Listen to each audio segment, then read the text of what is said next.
them come. This is their fate. All right. Welcome back to the House of Wolves podcast. I am your host, Deontay, here with my near and dear friends, Jalen and Josh. Today we got a few things to talk about. It is not a lot on the docket because it is a slow week. So we might be making up some stuff as we go, depending on the timing. But we got a few topics to start off with. One of the biggest ones is Call of Duty Black Ops 6 going straight into Gamepass. So stick around. We're going to be talking about that real soon. But before we get started, per usual, Jalen, Josh, tell people how you been, what you've been up to, what you've been doing, how's life going, what you've been playing. Did you enjoy Memorial's Day with family? Talk to the people. What's up? Yeah, it's been a good week for me. Pretty busy, but I've been able to play a lot of games, but mainly just been trying to reorganize my life.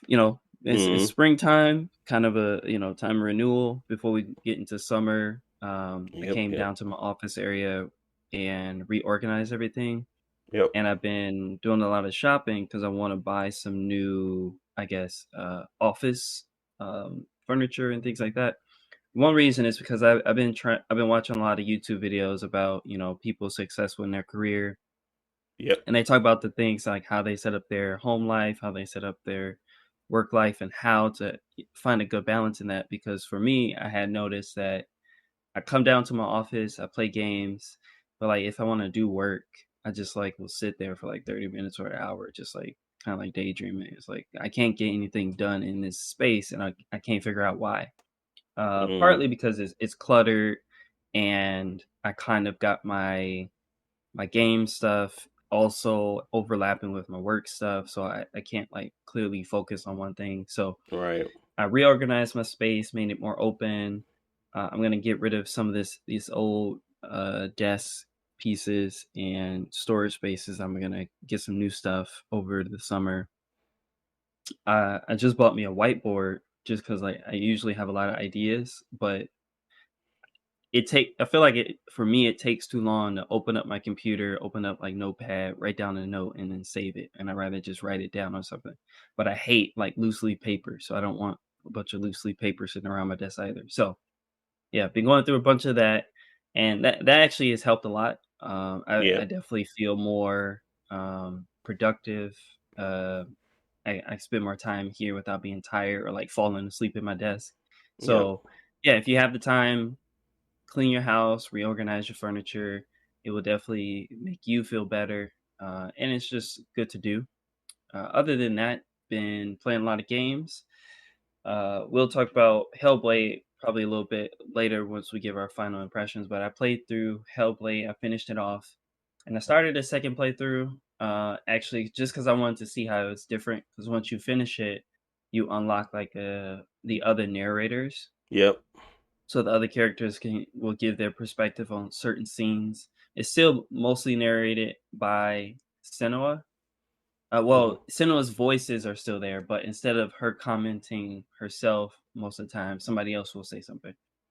So that's interesting, and I actually booted that up through xCloud to see how that ran, and it actually runs really well. And I think it's an interesting game to play on xCloud. xCloud is Xbox's streaming platform, so if you own no Xbox console at all, but you have Game Pass, you can stream it to your mobile device or your Steam Deck, whatever. And it looks pretty good. I mean, obviously it's streamed, so there might be input lag, but the resolution is going to be, dynamic depending on your situation. But that type of game, I think it's interesting to play it on there in case you want to experience it. And there is a lot of cutscenes. There is a lot of slow paced stuff going on. So I think it's a good fit for that platform. Other than Hellblade, really trying to die. Yeah, my bad. If you wanted to say something about that. No. I was thinking of the xCloud and the format of it, and having that Hellblade because it is a slower, more paced game, and is a good showcase for what quality you could tend to get for no device. Not having a physical device that can run the game. It's a really great way to kind of enjoy that stuff, especially when they're slower paced like that game. So you're absolutely correct. I was just going to back you up on your statement, but you can continue. Yeah. I just was trying it out, and they actually in the settings they have like accessibility for like combat being easier or fully automated and stuff. So I Hmm. think for some people, if you literally just want to go through the game and you don't have an Xbox, like xCloud might be that for some people. Otherwise, I've been playing Elden Ring. The DLC comes out in like 3 weeks, Hmm. and I needed to restart because I played it on Xbox originally, but now I'm playing it on PC, and I've just been surprised about how quick you can get through this game. Even though this Oh, game is huge, if you only just trying to do the main stuff, it's super quick. Um, gotcha. Partly some of that is like cheeses, but also how the game is just set up. It's not a lot of mandatory stuff, but yeah. So I started the game, ran over, grabbed my moon veil, ran down the Kalit, killed the that sleeping dragon, or the dragon that can't move, and that gives you like 50,000 souls or whatever. And then just from there, going through from boss to boss. I'm almost at the Great Plateau, which is like the I guess technically like the halfway point of the game. Hmm. But I'm not gonna do everything, but just the main stuff. That way I'm ready to fight jump into the DLC. And basically you just gotta beat Moog. And then I think Radon, not Radon. What's the one on the horse and he like crashes down from the moon? It might be Crashes down anyways, I from the forgot. moon. Oh no, I don't know about that one. Maybe I'm not remembering them right. But I don't know. Yeah, interesting. Yeah, I forgot his name. Anyways, he's the boss of Kalit. He be riding around on a tiny horse, and he got the one attack where he jump up in the space and then come back down. But Oh wow. anyways, Elden Ring is think that's in fun. a Radon. It might be Radon, Oh, you talking about it's the something big like that. dude with The the big gravity dude. swords? Oh yeah, yeah, Yeah, yeah. His name was Radon. yeah. I think his To name was play the Radon. DLC, you got to beat him and you got to beat Moog, Oh, okay. Gotcha. and they're like I guess in the middle of the game to reach them. Yeah, I was definitely contemplating just buying it again on PC and doing what you said and just getting the a save from someone. I think I saw a save where like you can start over from the you can you'll have everything unlocked and everything. I Mhm. forget what the mod was, but I was thinking about doing that just so I don't have to worry about going through the game again. Because honestly, I don't want to go through the game again. I would just rather start the DLC, but I want to play it on PC or somewhere that at least will have on continuous access versus where it's at now. I really hope Elden Ring decide to, because it's such a large and big save. Hopefully, they decide that it's important for people to be able to import their saves over. If that'd be great, but they've never done it before. I don't expect them to do it now, so it'll just be me going through that process. So I am definitely 100% buying that DLC on PC, but it's just a matter of time before when I feel like it either is on sale or whether or not I feel like I can get the Elden Ring for cheaper. So I think bundling would probably be the best bet for me at the beginning, though.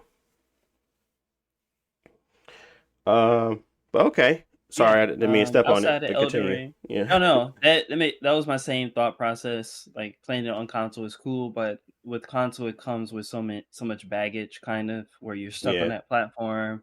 You gotta have an online subscription to play with friends. Yep. So and going over to PC, especially this game, where it's fun, but there's always things that you want to change or improve, like the multiplayer thing. I haven't actually installed the mod, but they have the seamless multiplayer where you could team up with your friends and play the whole game like it's a co-op game instead of having to jump in and jump out every time you like go to a new area. Yeah. And like that mod like really changes the game, and that's like a core problem I have with how this game is built, and it's a great reason to play it on PC on its own. So Yeah. Uh, yeah, so PC Switch is worth it if you can, willing to start over. I think I forgot when I bought it because the game doesn't go on sale that often, but if you can find it on sale, before the DLC, you might be able to pick it up. Yeah, that was my thought. I was just been looking at it, trying to figure out would it be a good time to pick it up. But if it doesn't, like I said, probably a bundle. They might have a discount at the beginning for pre-orders, but maybe not because it's just such a large and huge game that everybody want to play it. So I don't know if it's gonna actually change that. But I'm totally fine with paying close to full price for it anyway. I don't really care. So that's what you do. That's what happens when you make a game worth it. Just saying, everybody. When you make a game that's worth it, people tend to want to still buy it on different platforms. Just saying. But yeah, that was kind of my thoughts on it. But continue if you had anything else. No, I think I can wrap up my week there. Hmm. Just again, searching for my next free to play game because I was playing Marvel Snap a lot on my phone, but I'm kind of tired of how they do the balance. Because the issue with like card games is that you want people to buy new cards. So what they do generally is that so the battle pass come out, and let's say the battle pass this month is like the Hulk or something. The Right. Hulk will be pretty good. Everybody plays with the Hulk. Uh, but as soon as the next battle pass comes out, well, the Hulk, we're gonna nerf him and he's trash. So Mm. hope you ready to buy the next card. uh, or the problem is that the battle pass card will come out and it sucks and ain't no reason to get it. And and so it is weird where Mm. with how they do the economy, like you don't want to spend money on the game. I just bought a battle pass. I don't like to buy anything else, but how they do that game is real iffy and I don't like it. So Mm. Okay. as my primary mobile game, I'm not playing that as often. So it's a couple upcoming games I'm looking out for, like Zenless Zone Zero, which is the Yeah, I seen that. MiHoYo people. Yeah, that's coming out. I think they announced the release date in July, early July. And other games I'm looking out for, but I haven't found anything yet. So I'll Okay. keep y'all updated. Okay. Okay. Okay. Um. Well, what about you, Jalen? What you been up to? I think I'm gonna circle back to your point about optimization and organizing your spaces because I think that's really important. But what about you, Jalen? What you been up to? What you been doing? Any changes on your Again, end? take a guess at what I'm gonna say. Same old, same old. But we go. Mm, Let's still hear it. Let's still hear it, man. We appreciate you every time you can say it. Nah, Yeah, I like hearing that from you, Jalen, because you be in like 6 car accidents a year, Yes, and you always got oh man, something don't put different that where on you're what's going. responsible. You always got something strange uh, happening. hey, what he be doing on the road? and what I be doing is what they be doing. You can't go from a turning lane all the way to the farthest right lane and Oh bump my into me. I'm like, goodness. man, Yeah, you need to uh, keep a green turtle shell behind you so they spin out and you be straight. Gotta keep those banana banana peel or something. peels. You gotta toss a few banana peels. Bro was driving like a blooper hit him in the face. Had that oil spill on his windshield. Nah, Oh, but shoot, me man, just working out, hooping still. Got a basketball game this Thursday. Our mhm. team, okay, was like not good. Or I ain't gonna say we weren't good. I mean, we don't hoop like that. So, Okay. but the last game it was like a tournament game. Like we like the worst seed in that mug. Hey, we was coming in, we was lighting them up. We was like, I guess we ain't going home. We back again next week, you know. So, so we got a game. Other than that, staying consistent with working out. I think I've been thinking lately. I was like, man, I be getting bored with the food I eat. I think I need to learn how to cook more. So, and not just like actually just like cooking more because I mean I do that, but like actually just try to learn like maybe like some recipes or different things like that. Maybe you know help HelloFresh me really not helped want to eat me out. get some different stuff in my, but it's like it's a subscription. You gotta like buy into it, but At least you can keep the recipe cards if you really don't want to feel like going shopping, but you want to like try some different stuff. You pick the items, the things you menus you want. They send you everything you need to Okay. make it, and then just keep the card if you want to. It's a great way to kind of expand your palette without necessarily overspending, because sometimes when you're trying to try new stuff, you kind of overspend when you don't really need to. It's a way to kind of Yeah.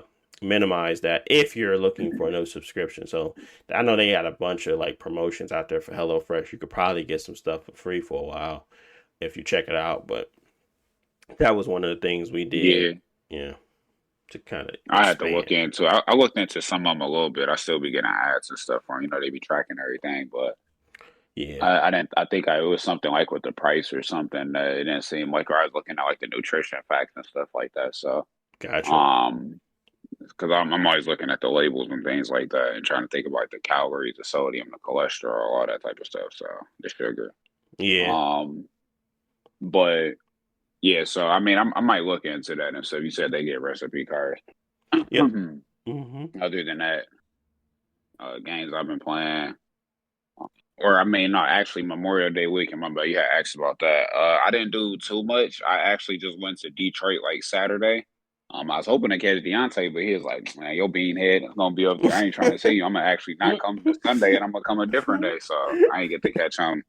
Um, that's a tear that came on my. Oh. Not just like, but nah, but yeah, no, I enjoyed my time with my friends. It was a real quick trip, and then I ended up coming back Sunday back to Chicago and stuff like that, so I can chill out all Monday. I didn't do anything. I ain't go outside. People been asking me to do certain things. I just be like, nah, I want to sit in the crib. I don't feel like doing Hmm. no type of drinking. It seemed like anytime I come outside, money evaporate off my skin. And then people splash buckets of alcohol on me, and I'm just Oh looking my like, dang, I done god. lost money and I'm with again. Like it's the same thing.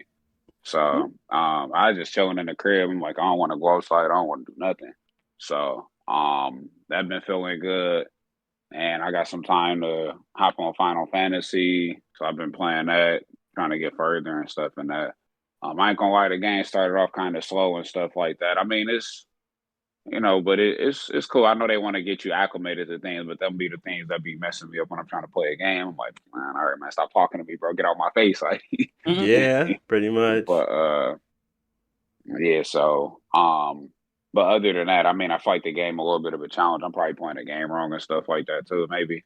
But I feel like it's a little bit harder than I remember Remake Man, but um like earlier on and stuff like that, and they didn't really hold your hand when you I was trying to. I think they got like specific encounters and stuff for like data, Uh, like Hmm. that type of stuff for Chadley and Bia or something like that. But I ran into somebody. I'm like, all right, they put them here in the game. It was like, nah, bro, we scraping you, get out our face. Stuff like that. So, Yeah, that game is but sorry to interrupt you. I'm gonna let you finish, but that game is weird with how they do item management and like what items they give you in your inventory, because the shops don't really have anything. You might find a couple items out in the open world, but generally you're gonna have to like craft your items. So you're gonna have to pick up materials so that you have healing items. Especially early on, that's gonna be. I mean, obviously, enemies are strong and they got like unique moves, but they're gonna drain you real quick of your resources, and it's gonna make it harder to like keep up. So you're gonna have to make sure you crafting your potions, and then when you craft your potions, then it levels up, and now you can make stronger potions and so on. So you're gonna have to use it to actually unlock everything, so you can make the stuff that you need. yeah, mm. you talking about that? It's like that Moogle system on Kingdom Hearts with the transmutation. You got to level it up so you can craft better items and Yeah, things like that. So, which is cool. I don't got a problem. I never had a problem with Dark Side. It incentivized you to make other items and stuff in the game. So, um, but yeah, I mean, other than that, I mean, that's really about it. Uh, Probably play a little bit of Multiversus and yeah, keep it pushing. So yeah. Playing Okay. on Ghost of Tsushima I is all ready to ain't even play gonna be it. playing Multiversus. This a cap. That's a cap itself. I got Hell Divers and I got Final Fantasy. I'm good. He already had his maximum for the year, right? He already hit the max. Trying to tell you. Oh man. Well, there's plenty of time to still get that Hellblade in there and that Diablo. Obviously, if we've been trying to still get him to download it. Did you finally download Diablo? Talk to me. Talk to me. You talking to me? I'm talking to you. I'm talking to you, big. I'm talking to you, big fella. What that Diablo downloaded or no? Man, I gotta delete something because Multiversus took the rest of my space. Excuses incoming. Excuses incoming. That's all I hear. That's all I hear. Excuses. I need space, man. Nah, that game like 7 gigs. G, you got plenty. But you know what? I ain't gonna keep pressing you on it. You either download it or you don't. You don't want to play greatness? That's fine by me. But I know Diablo 4 got a lot of big updates, but I haven't had time to play it. That was one of the bigger ones that I was going to try to play over the week, but just haven't had the time. It was another game that I was kind of trying to get into. Obviously, I beat Hellblade right after the pod last week because I was just, like I said, kind of just really wanted to continue to play it. So right after that, I kind of finished up Hellblade and thought it was really, like I said, we'll talk about that in a second, but really good there experience for that. And then I kind of went into my Steam Deck bag and tried to figure out another game to play on Steam Deck. I kind of stumbled across Animal Well, which I'm going to probably pick up over the next couple of weeks or so. Once I have time, because like I said, I beat Prince of Persia, I beat Dead Island, I'm playing Lords of the Fallen, and like I said, I still lack a little bit of interest in playing Final Fantasy. I still got it though. I haven't sold it, which is good, but I just don't have a lack of interest in it right now. I just rather play on the PC at some point when it comes, versus on the PlayStation. I don't know. I don't know if that's gonna be my running theme now. Just not playing these games that don't come to PC, but I really feel like it helps me control my spending and focus my efforts on what I want to play versus what I do over the course of the last 3 or 4 years, where I buy games on each console and don't get around to them for a very long time. So it might be my new move. I ain't gonna lie to you. But outside of that, Memorial Day was great. Well, I guess it was really, really good to see all my family. I haven't seen them in a very long time. The kids were being kids. They were not, they were showing out and very loud, but they were good as well. They were able to meet some of their cousins they never met, and things like that too. So it was just a lot of, just regrouping with the family, enjoying, having good food. My brother was on the grill, so it was very interesting to see him start to, because he's a younger brother, but I don't cook, so he always cooked Chef Boyardee at the house for us. But now it was now he was on the main grill with he ain't got his Birkenstocks or those brown sandals or anything, but he definitely knew what he was doing. So enjoyed the food, had a good time. Got to see everybody, and enjoyed it. I know my mom's birthday was on Memorial's Day, so everybody came over, wished her happy birthday and all that good jazz. So yeah, it was really cool. But I ended up coming down that day and then leaving that day. So I left. I woke up at 6 o'clock, 7 o'clock in the morning. Monday. Went down there around 11:30. Came back same day because we was going to stay overnight. But I just like, bro, I'd rather take them kids home. They are really just all over the place. So I slept. I put on my Big Shine Dark Sky Paradise for 2 hours. And I got home around 1:40 a.m. That was it. I really was trying to come earlier, but I was like, bro, I don't feel like staying the night twice with them, and that was really where Jalen was talking about you ain't coming. I'm like, nah, fam, I ain't.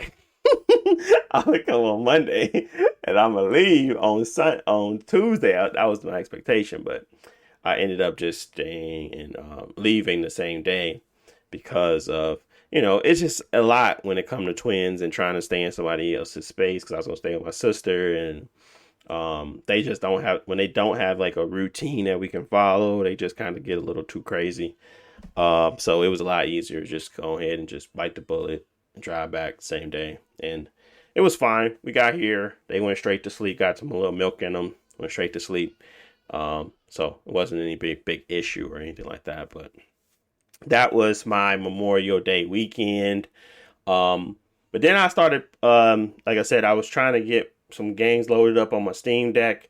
And the one thing I landed on for my Steam Deck right now is Like a Dragon. I gave it another shot, Josh. After all that stuff I was talking, I decided to try it again. I think because it was in that Humble Bundle choice. And I've downloaded on my Steam Deck. Has a much better. There's not a lot. I think it's very understated how well optimized a Steam Deck can be versus a Windows handheld PC.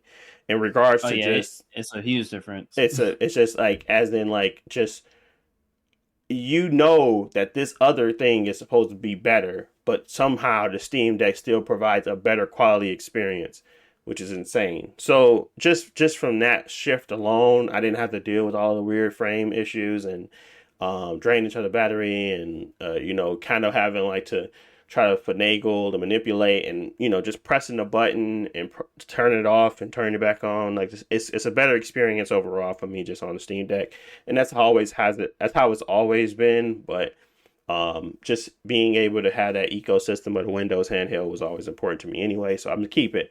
But I am gravitating towards those features that I grew to love with the Steam Deck anyway.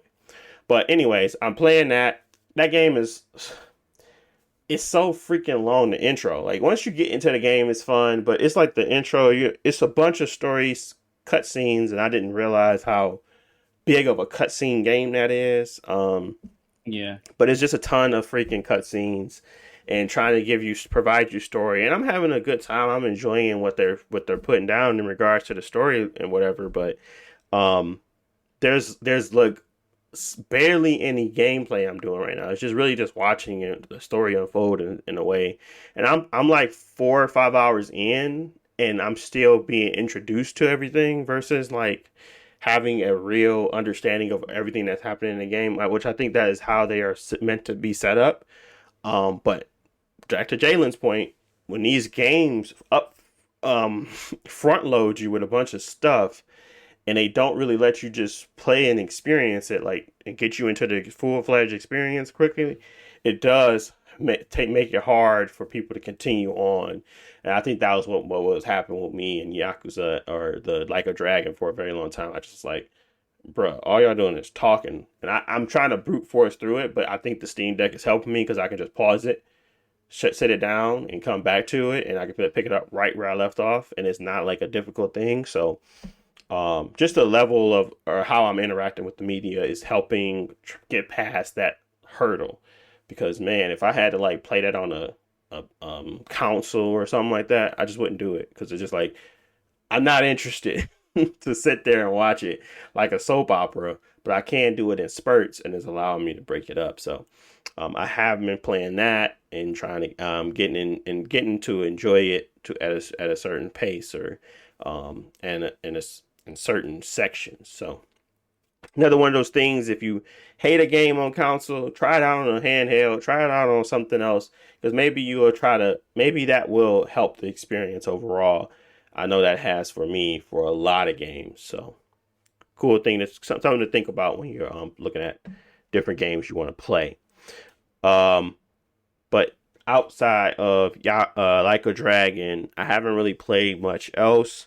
I did not get a chance to jump into Multiversus, which is something that we're going to be talking about here shortly. But I am expecting to jump into that soon with you guys to kind of test it out, see what is going on. I heard LeBron James is OP, so My favorite, LeBron James. We're gonna be up in there with the basketball technique. I don't know what it is, but I keep seeing memes about it of him going crazy with the basketball. So we'll see. But yeah, that's pretty much it for wrapping up what we did, what we planned, and how's life going. Let's get into some of these games. Biggest thing. This is the big headline. So we're gonna start there. Big headlines. Call of Duty Black Ops 6, a main title for Call of Duty, is coming straight to Game Pass day one with release. I'm talking Xbox Game Pass. This is not no special tier. There is no new Call of Duty tier that they're introducing. This is strictly going straight to Game Pass across the board. This is Black Ops 6. This is a pretty big deal. Black Ops is a very big, I guess I wouldn't even call it, it's a franchise within the franchise, I guess, because Black Ops 6 is one of those ones that does really well in regards to player feedback and liking them and enjoying them.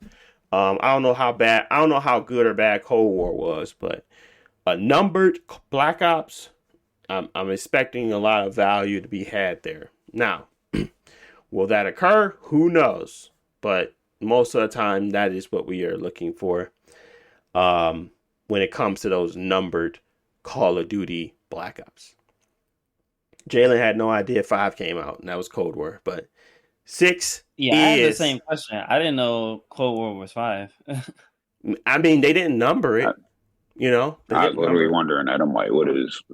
It was called Call of Duty Black Ops Cold War, but it was never numbered. Oh, it was Black Ops Cold War. That's the thing. Okay. Yeah. I didn't even know it was Black Ops in the name. I thought it was just Call of Duty Cold War.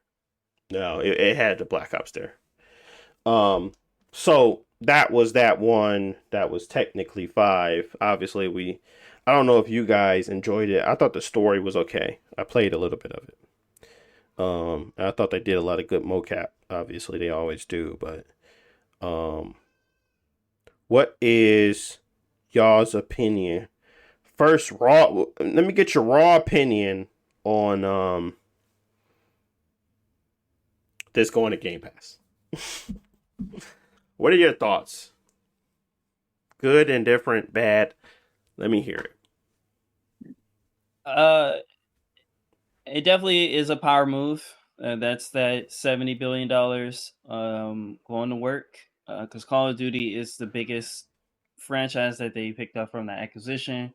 And Call of Duty is one of the best-selling games every year. And so putting it into Game Pass is going to directly influence people's purchasing decisions overall for the year.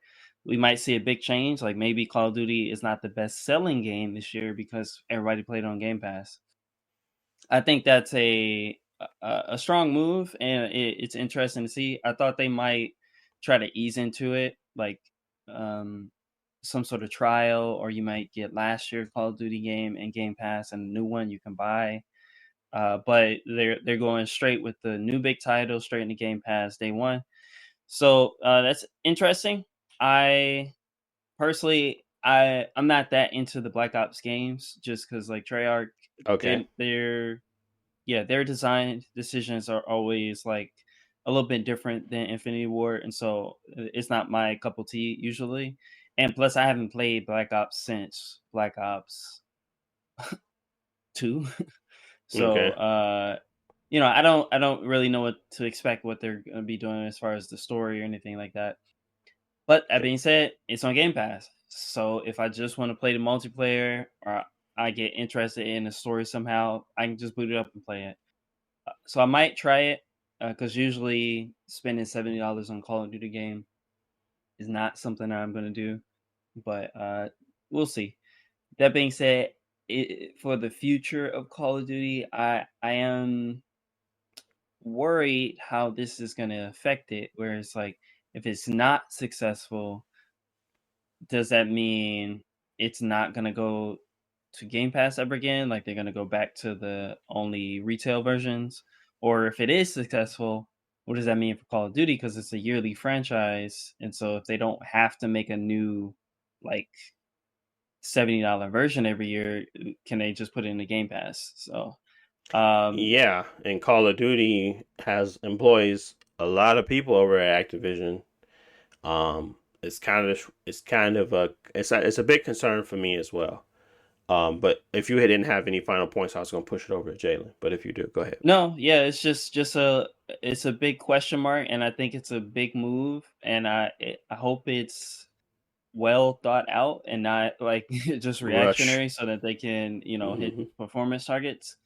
Um, but we'll see. I think revenue wise, it will help because Call of Duty always has like the highest like microtransaction revenue each year, and it just being in the Game Pass just frees up more dollars for people to spend on cosmetics. So I think financially it will be good, but the initial sales of that $70 missing, I wonder how that's going to affect the franchise. Yeah. Absolutely. What about you, Jalen?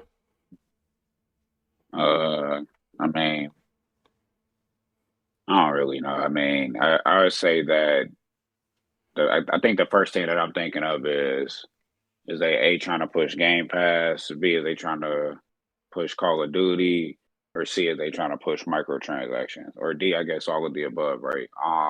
I feel like all of those are possible. I don't really think that it would sell. I mean, it could sell Game Pass. I'm not gonna say that it won't. Um, but yeah, I don't really know. Like I'm kind of like conflicted on like what is it actually gonna do.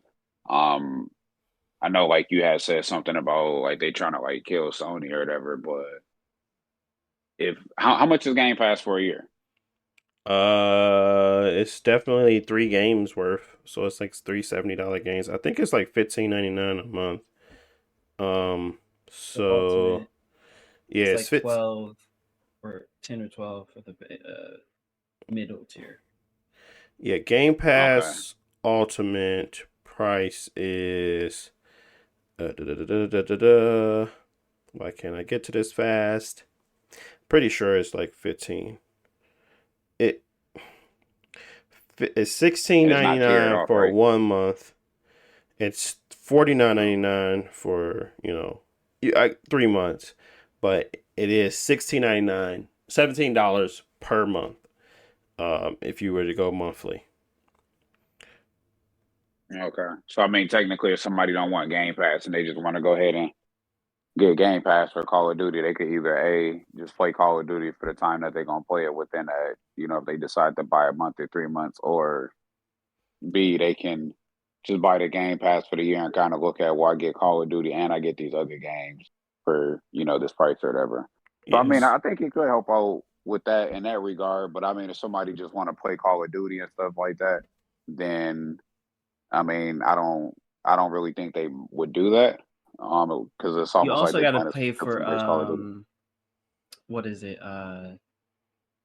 Online, to play online, because Call of Duty is not free to play. So that does affect it too, because when you have Ultimate, you also have you have online. So Online. if you're a person who only Yeah. plays Call of Duty and like maybe 2K, that might be Game Pass might be the more economic Yeah. um Because you're only choice. paying 70, but you're paying $70 three times over the course of the year versus if you're so say for instance, I was just breaking it out by that because Ultimate will give you the access to the PC, it give you access to xCloud, but it also gives you access that you don't necessarily have to own.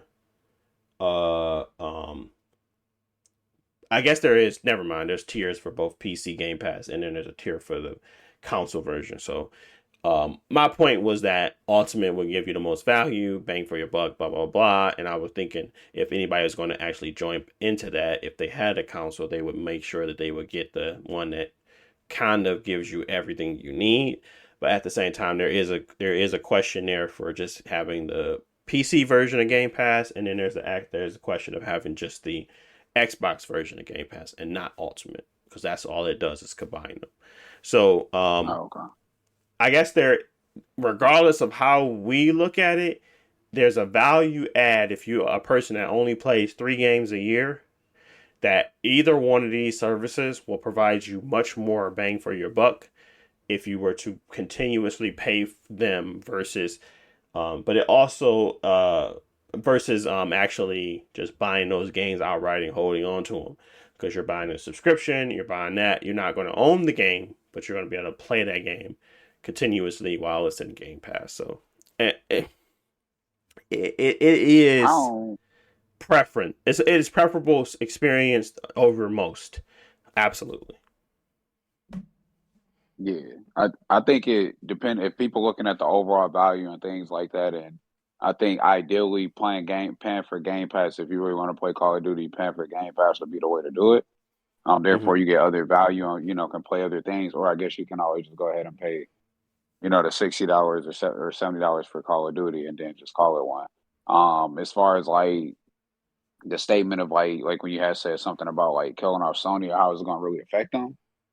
I don't really know because again, it's still like people can go get the game, they can get Game Pass, or they can go play it on their PlayStation or something, depending on how people want to go about doing things. I haven't looked at Call of Duty numbers to see how they sell on Xbox versus like It's mostly in favor Sony. of Sony. Yeah, most people. Yeah. It's a huge number Oh, of people who only play it on Play it on PlayStation. PlayStation. So okay. So I mean, they're with still this, going to I buy don't. it technically if they don't want to jump into the ecosystem of Game Pass, but Call of Duty having a mainstay and starting to position themselves as technically a subscription service or basically free to join. They could possibly get away with that tagline, like a Fortnite, like that, if they're always going to be in Game Pass moving forward. That people just have to buy the microtransaction. It kind of converts into their bigger live service, Warzone. Um, it could start to build out a different level of what Call of Duty is because all they're trying to do, in my opinion, and I don't want to step all over your stuff, but in my opinion, what they're trying to do is build themselves a Fortnite or a Apex or a Roblox with like a Call of Duty universe. And what they're trying to do, in my opinion, is provide a level of entry that is so cheap that you will be able to jump into this and join and enjoy these large, expansive games that, the other ones can't even match, not even to a same degree because it's just never been there.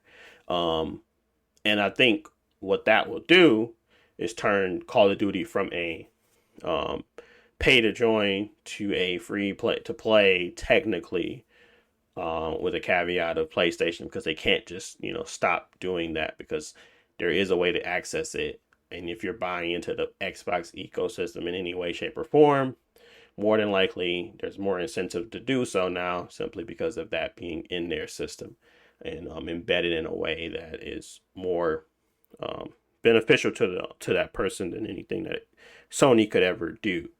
It could not be the play, but in my eyes, there always is a bigger play at hand. There's never just we just want to slap Sony around and take all their money. I think that this is a way for them to test the waters of how people receive Call of Duty going free to play in a way that is truly impactful. Technically, this is just I think this is a trial for them. And if they decide that, I don't think it'll ever be a time where Call of Duty no longer becomes um, charged, but it can definitely be downgraded to the amount of resources that it's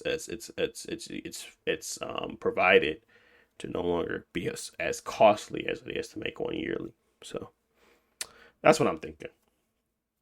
I'm thinking that is the end goal for them. Warzone and Warzone 2.0 is laying the foundation for them to have a service like that.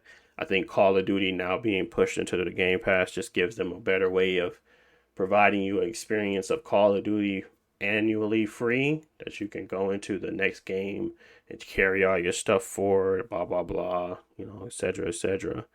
But it's gonna start to feel like a Destiny expansion than a standalone game. You know, that's what I think. But sorry for stepping on your stuff.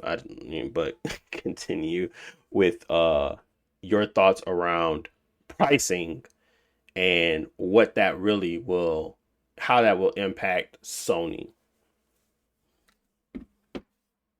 Yeah, no, I mean,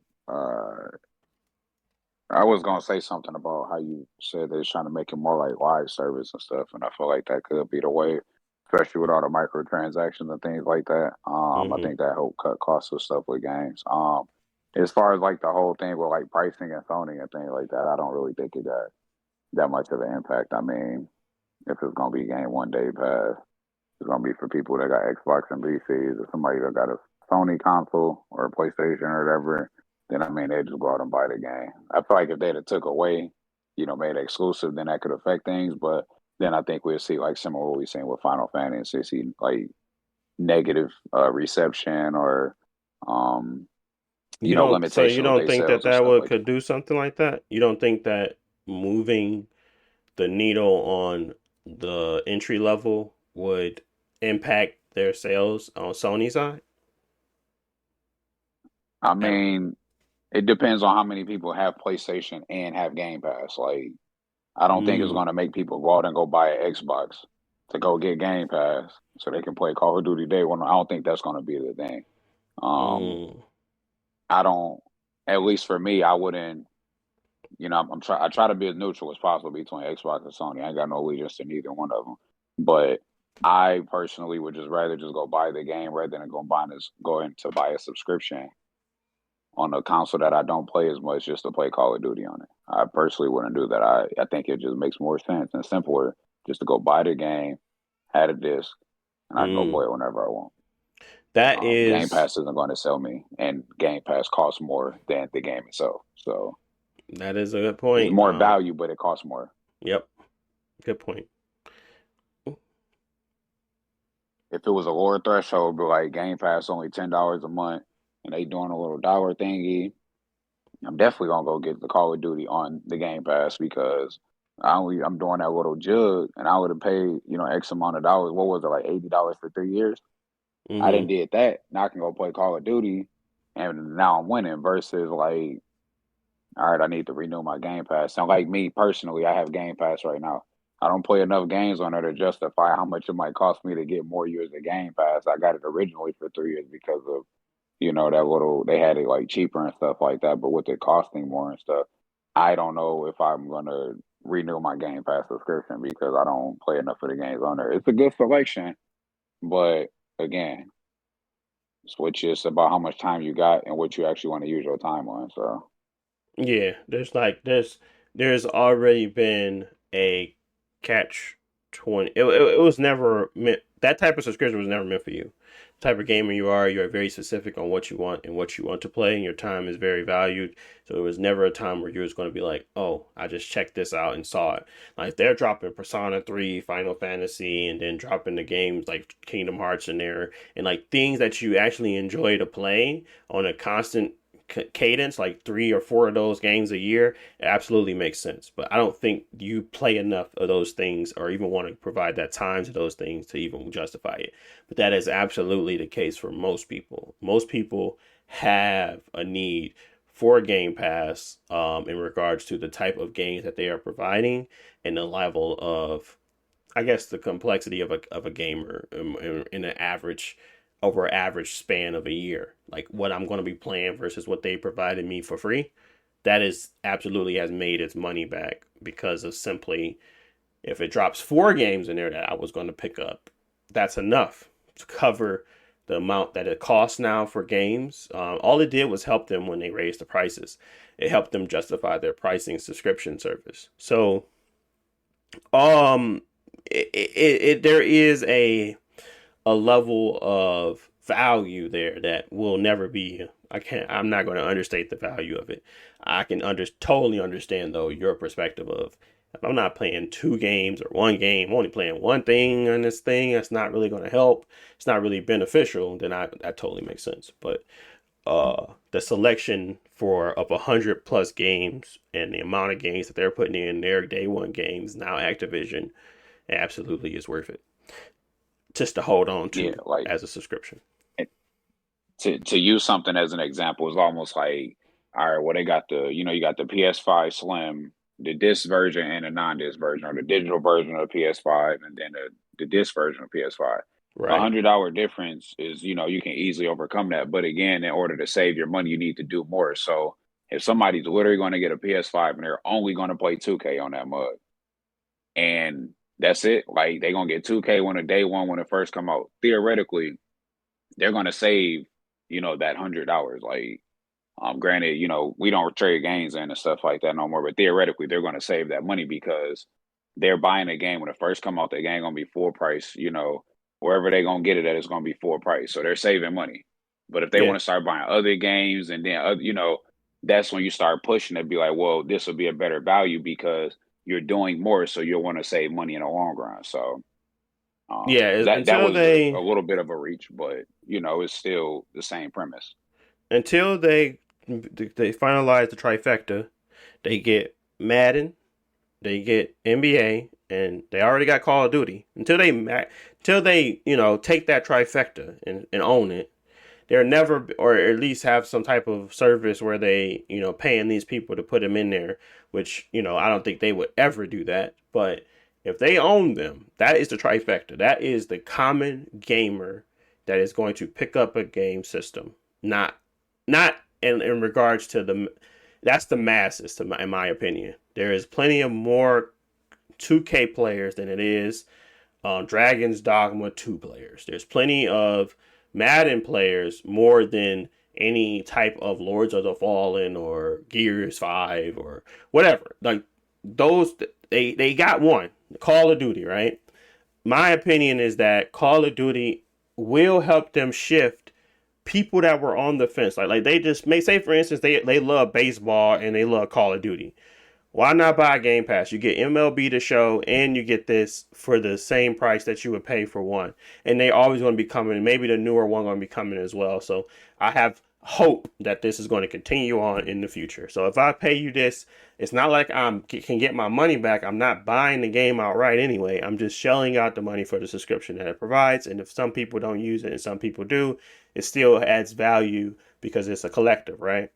The same thing will happen with the Call of Duty, in my opinion, alone, simply because some people do have the perspective of, I own both consoles and I can play it on either one, and there is a value there of having it on your Xbox, right? And then there is the people that were always largely in that middle of, I own an Xbox because of my first person shooters, Call of Duty and stuff like that were the reasons why I bought my Xbox. And they're getting back into their bag of Halo, Call of Duty, and Gears.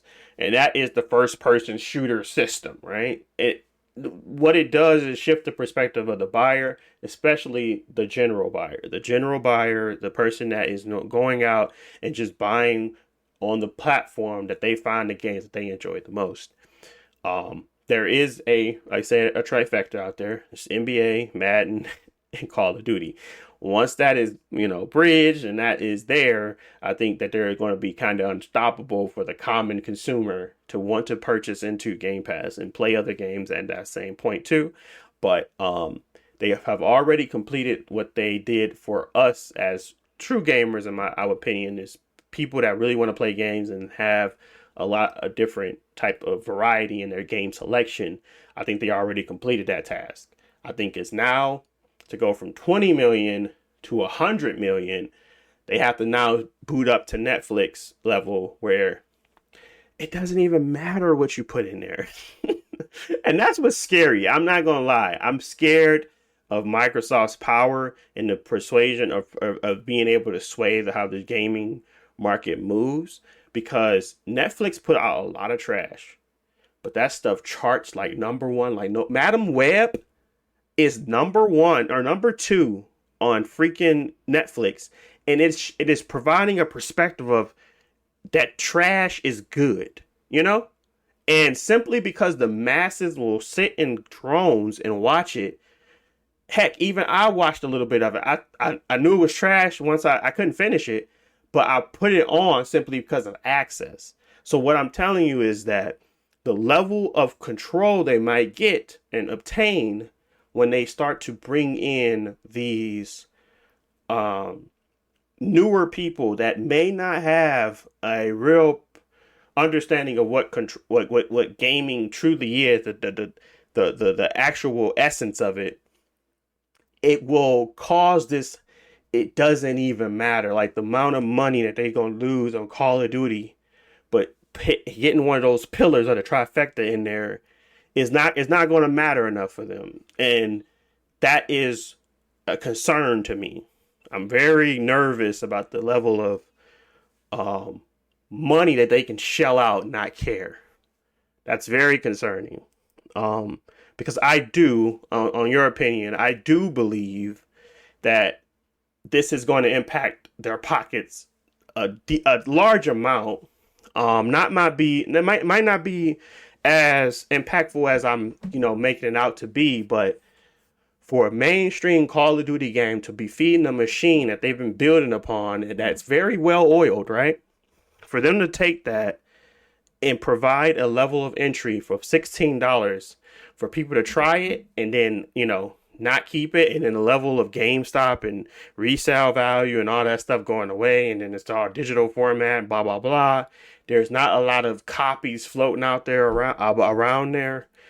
It just starts to build that um it starts to build the monopoly that I know that they can have, where there is no other way to purchase these games. There is no other way to consume outside of certain things. But then there is you know, this is what it feels like. It feels like love bombing until the abuse starts. It feels like someone is providing gift after gift after gift, and then at some point it's going to turn, but you are so infatuated with the love of whatever you perceive as value from that time that it started, that you don't even realize that it deteriorated everything around it. And that's what it feel like to me. It feel like, yes, we're getting Call of Duty's Black Ops 6, whoop-de-doo, at day one. But what does that do for the value of a game? What does that do for the value that we, or the perspective we put on the essence of gaming and what that means? What does it mean to have a quality experience? Like, even with the Hellblade 2 thing, which we're going to talk about as well, a lot of that stuff is is concerning isolated, but it's very damning when you put it together. Like, all the stuff that they have been doing over the last couple of years, it's very telling, in my opinion. I keep saying my opinion because I know the facts about this. It's all just gut feeling, but my gut is telling me this is weird, this is wrong, and at some point the other shoe gonna drop, and I just don't want to be in a space where I feel like I'm blinded by the level of value. I don't even know, to perceive value. That's what I say, perceived value, because I don't even know if it's true value. Yeah, we definitely gonna reach the point where they already slowly increase the cost of Game Pass, but when they start adding huge games like Call of Duty, the price for sure is gonna be the first thing that's gonna ramp up. But yeah, they're gonna have to ease consumers into it because the whole point is to have the monopoly to price people to price Sony out of the market to where they can't compete. So yeah, we're gonna see big games, Call of Duty, whatever Blizzard's working on coming to Game Pass, and then raise the price because we got everybody in. I just wanted to raise one point about the subscriptions because I can't find the tweet now, but there was a industry analyst talking about the impact that Call of Duty on Game Pass will have. But in the FTC hearings that Microsoft had, they actually talked about Call of Duty being on Game Pass and that they needed like 11 million subscriptions or something like that to make it like financially viable or rewarding or whatever. Mm. I just wanted to ask y'all, at least like in our personal cases, it might not motivate us to subscribe to Game Pass or whatever. But do you think that Call of Duty will be the key necessary to make Game Pass subscribers start rising again, because they've been stagnant, I think, for a while, or very slow? Do you think at least Mm. it's going to get people interested for that first month to check it out? Simply, yes. The trifecta is there. I think one of the pillars is there. It's that as that pillar is built, people are going to flock, regardless of if they even want to own Game Pass longer than the first 3 months. It's going to cause subscriptions to heavily spike. In my opinion, I don't believe the 20 million that is into Game Pass are the average consumer. I think that is the people that are in gaming influencers, people that actually prefer a variety of games, but it is not the people that are drones technically. I don't want to call them that. They're gamers, but the simulation gamers. The Um, I, Walmart gamers. yeah, exactly. The people that go into Walmart and just pick up their console and they pick up the latest Call of Duty or 2K. This is absolutely going to shift the mindset of that consumer. If they leverage it really well, every advertisement, Call of Duty coming straight to Game Pass. Hey, what the heck is Game Pass? What the heck is that? Is that an Xbox thing? Yes, I think every brain dead person that did not know that even existed will absolutely start to flock to it. I'm not saying that they're all brain. I don't know why I keep doing that, but because if you really study consumers, you start to see how very much so not uneducated, but uninformed people are in their decisions. It's crazy. That is how people get down on people all the time with all those drop shipping things and everything. It's crazy. It's insane. So, yes. So just real quick, when you had said that, um, I just want to like piggyback off that. That was literally what I was thinking of when I was like, people not gonna buy that, and people if they understand the true value. Because I'm thinking about some of the people I know that just hop on 2K, get in the park, and I know you already kind of said this. They not finna even give it the time of day to even think about looking into it to be like, how can I save money? They're not money oriented. They just gonna be like, hey, how the fastest way I can play this? All right, bet, just give me it. Just give me the card. I don't even care. Just give me it. You know what I mean? Stuff like that. So, um, Yeah, that was I can that see was that just literally what I too. was That going. Game Pass right now is still it's a subscription service. It's been a while, but it's still fairly new to a lot of consumers, so they're used to what they're doing. Yes. So this Call of Duty game might not be the one that causes everything to switch, but this being a huge asset to Xbox's camp overall, I think this will lead to, by next generation, where we saw the switch from 360 to PS4, Call of Duty players switched over.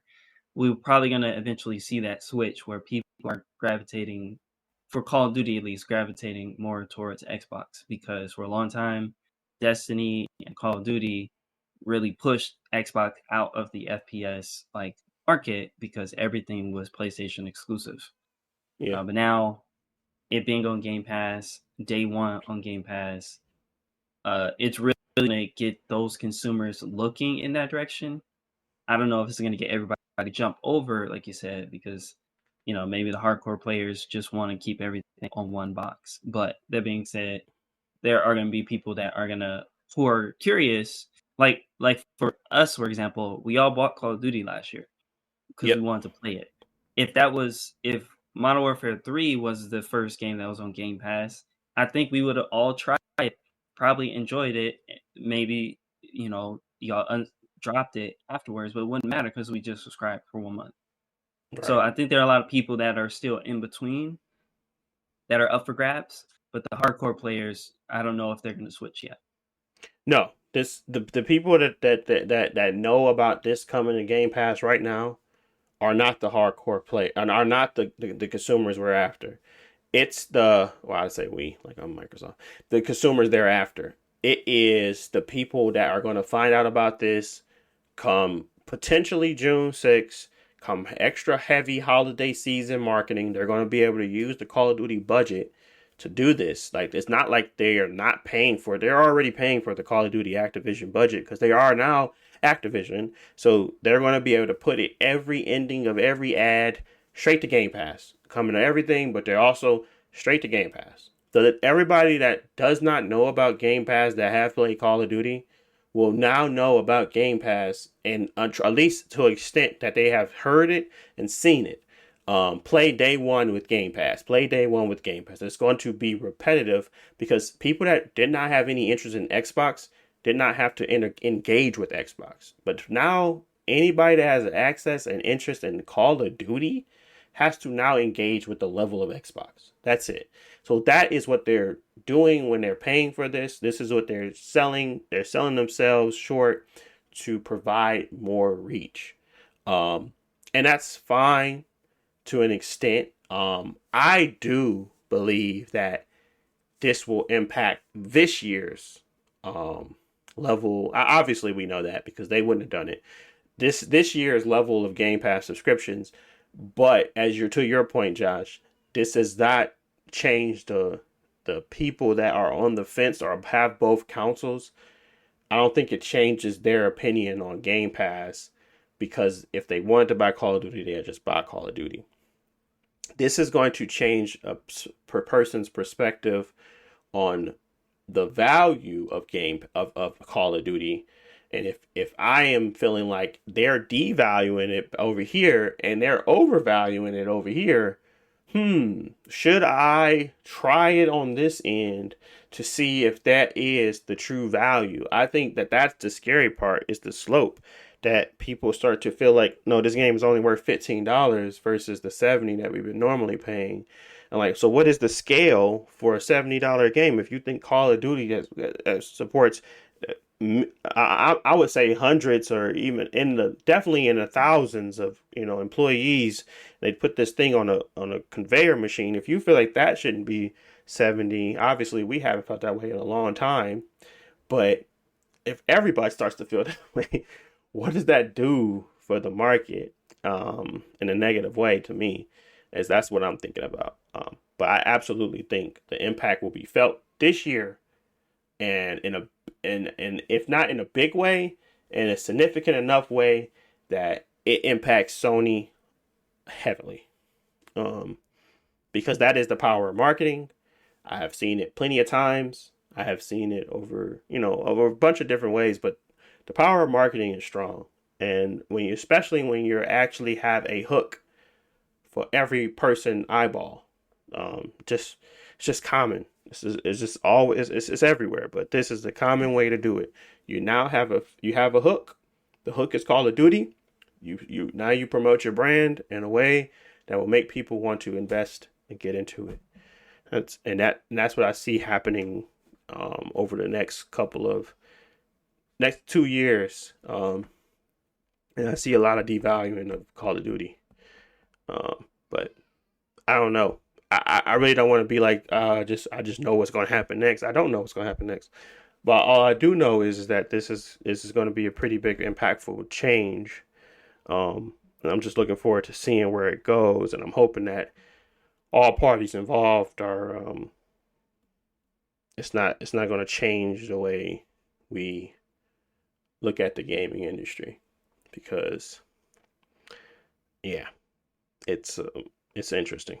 That's it. Anything else on Call of Duty before we wrap it up? Any lasting thoughts? Anything y'all want to get off your chest? No.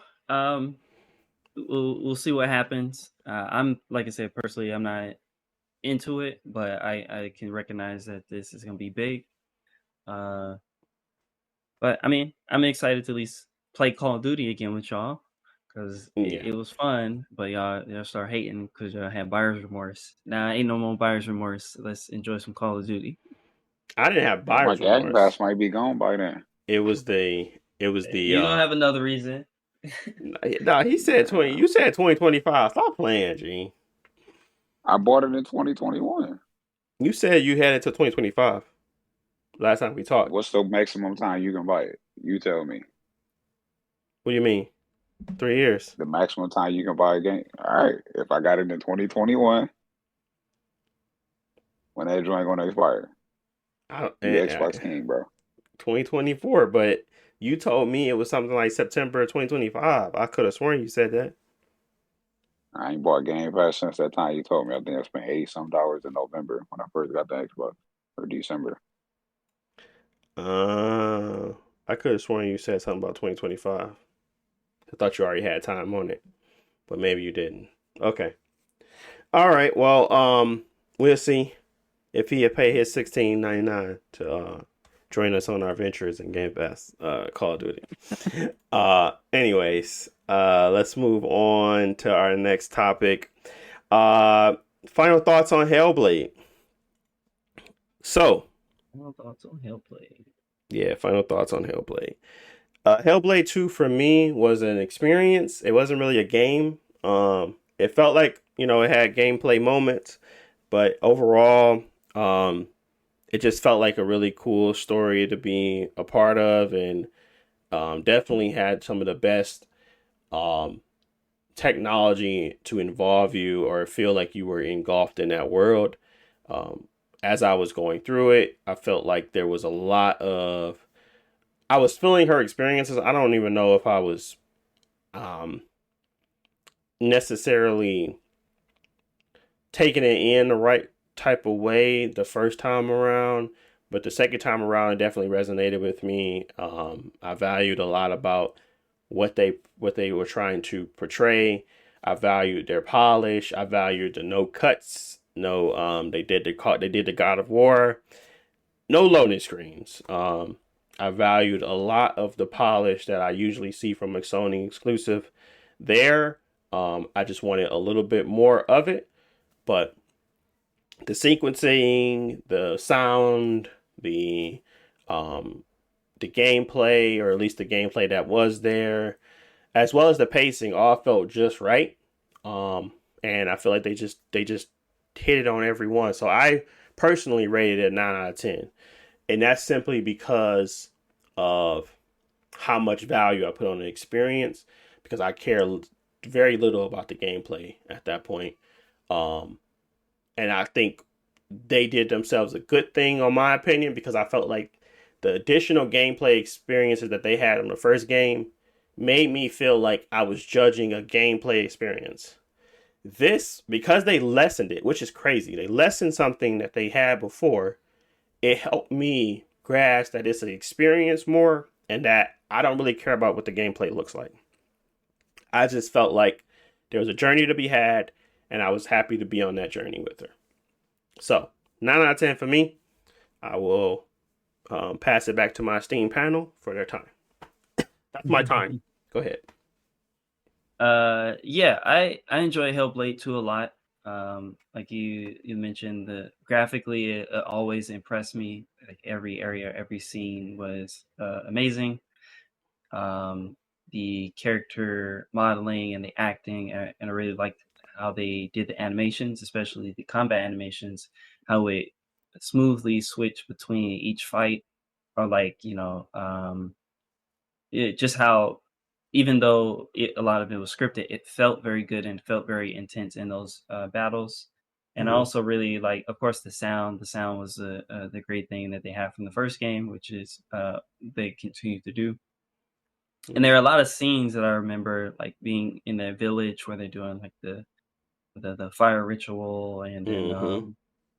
on the beach where it's raining and things like that. Just a lot of scenes stick in my head, and I keep replaying them in my mind. It's like I really love this sequence. Uh, Yep. Overall, though, I have to give the game like a 7.5. Okay. Partly because like I knew going into the game that they're not leaning into the gameplay. This is not what they wanted to do with the first game, so they're really going to lean forward with the story. And ultimately, though, I feel like that is I I have to give them, like, applaud them for still sticking to that, where we're not focused on the gameplay. Mm-hmm. We have other priorities. However, it is still a game, and it's a game that y'all built before that you took away from it. I don't think anything that they've added in the new game necessarily justifies less gameplay. Mm, So one, the puzzles were easier, which I do appreciate. Some of the puzzles in the first game were a lot more. You can get stuck, and that's what something they wanted to avoid. So you never got stuck in the second game.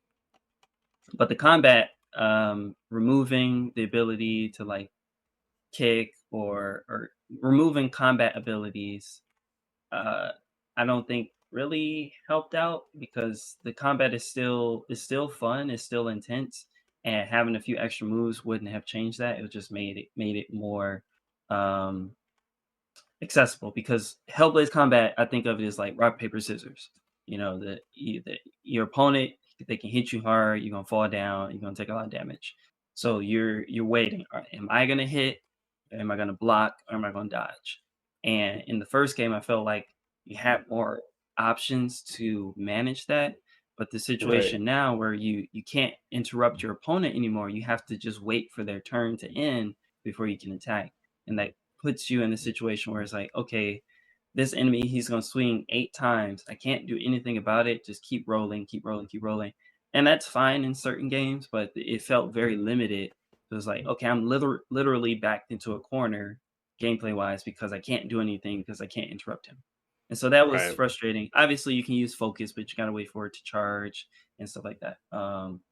So, anyways, that was just a little bit frustrating. But further, the first game had boss fights that were Yep. I thought were very interesting, and I remember them. Like some of my favorite things I remember from the first game was the like crow boss fight where he's like doing shadow clones and like attacking you from the shadows, Mm, or the final boss, which you haven't got there. The the final boss sequence is kind of like where you're running on the beach and the music's playing and you're doing these objectives. hmm. That one was from the first game as well, and I feel like compared to the final boss in 2 is kind of weak. Like Okay. I personally don't believe in the story that he was a I mean, I know his importance to the story, but like his strength, I don't believe. Like this dude cannot keep up with me, but somehow he is. So I just didn't really like the final boss of 2. Gotcha. But yeah, but mainly my biggest issue, the reason why I rate it much less is that I just think the story overall, Senua's story, the overall story with the giants, was weaker than the first game.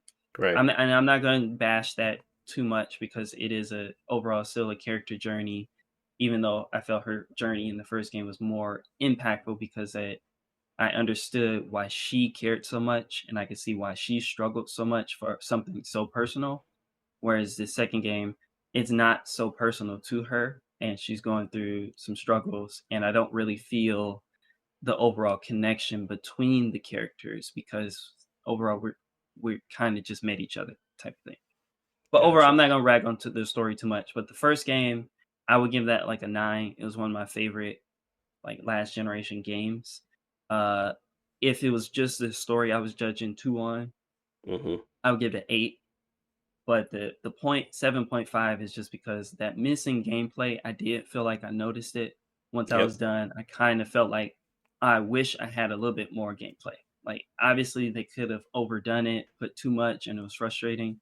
But they kind of underdid it, and that I wish there was a little bit more. So in the future, if they do more like this, I want to see a little bit more gameplay. Like the first game, maybe you had too much. The second game, you had too little. Try to Yep. find a balance in between it. Yeah. No, those are all valid points, and I Overall, I honestly. mean, I don't Oh, think 7.5. My bad. I don't think 7.5 is bad because some of my right. favorite games are 7. I would just say overall as a game, it's like a 7.5. But with so many options, you don't even have to do the combat. You can like automate it. It's still a really good story, still a really amazing world, and I'll still recommend it to everybody. It's just personally, I was just a little bit disappointed because, like you said, I liked the first game so much. The second game was a little bit disappointing. So, I mean, at least I would recommend everybody definitely play the first game and the second one because they're both worth playing. Gotcha. Yeah, I think a lot of people had A lot of people call it, in the medium to 7 to 10 range. Um, I mean, seven to even an eight, sometimes a six. A lot of people had it there, and some people had it in the high nines. I think the people that value I think the people that value two more than one are the people that probably connected with one less. I don't know why I connected with one less, because a lot of the experiences that you were already having or had, I either did not remember or did not have at the time. I remember liking that game for the gameplay, and I liked it for like some of the sequences that were in the gameplay or within that they were connected to the gameplay more than it was connected to I can't say her name right. To Swan Jesus. Senua. Senua. It was more connected to the gameplay and the atmosphere versus her. And I don't know if I just undervalued it at the time, and that's probably why I enjoy it now. And I'm feeling like, oh, it's the best thing in the world, but honestly, it was already there. So that may be a Yeah. lot of perceived and perception of like what actually has occurred versus what has not, and us kind of getting that experience of just um from a new lens probably helped with raising it up a bar versus Yeah. yours. So Overall, that's yeah, I cool. don't. Yeah, overall, I don't want to make it seem like it's like has to be a competition. It's the same team, same actors, and the actress just did a overall great job. Hmm. Like just for me, I remember at the end of the first game, like her acting, like she was.